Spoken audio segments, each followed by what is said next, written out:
இது மாதிரி ஒரு HDMI கேபிள் தேவைப்படும்.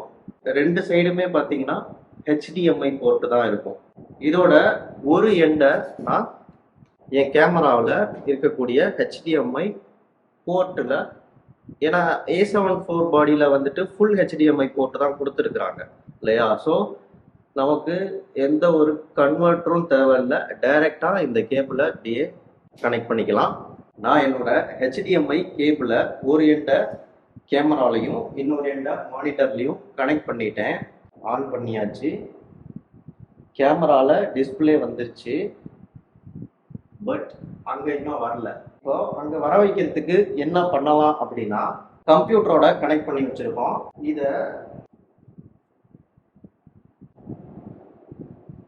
ஸ்லீப் மோடுக்கு எடுத்துகிட்டு போயிட்டாவே ஆட்டோமேட்டிக்காக கேமராவில் என்ன வந்து பார்க்குறோமோ